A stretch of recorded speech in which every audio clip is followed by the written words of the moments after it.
নমস্কার।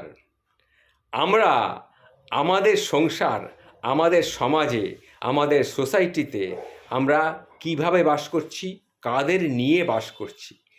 বাবা মা, ভাই বোন, ছেলে মেয়ে, আত্মীয় স্বজন, এদের নিয়েই তো আমরা বাস করছি। তাদের সাথে, এমনকি আপনার সাথেও আমার সম্পর্কটা ঠিক কীরকম? আসুন সেটা একটুখানি বোঝানোর চেষ্টা করি। যতদিন আমাদের এই দেহ আছে ততদিন দৈহিক সম্পর্ক সম্বন্ধে বাবা মা, স্ত্রী পুত্র, আত্মীয় স্বজন, এদের সঙ্গে আমাদের সম্পর্ক আছে।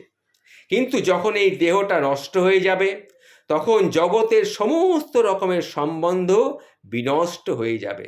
আবার নতুন কোনো অপরিচিত দেহ গ্রহণ করে নতুন কোনো সম্পর্ক এসে জুটবে।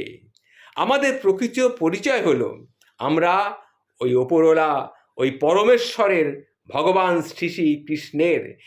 ভগবান শ্রীকৃষ্ণের নিত্য দাসানুদাস। জীব নিত্য কৃষ্ণ দাস, এটি চিরসত্য, এটি শাশ্বত সম্পর্ক।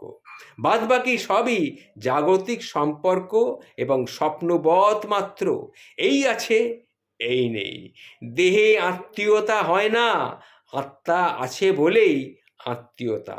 আবার বলছে শুনুন, দেহের সঙ্গে দেহের মিলন আত্মীয়তা নয়, কিন্তু দেহের সঙ্গে মনের মিলন আত্মীয়তা নয়, কিন্তু আত্মীয়তা হচ্ছে আত্মা আছে বলেই আত্মীয়তা, আত্মার সঙ্গে আত্মার সম্পর্ক।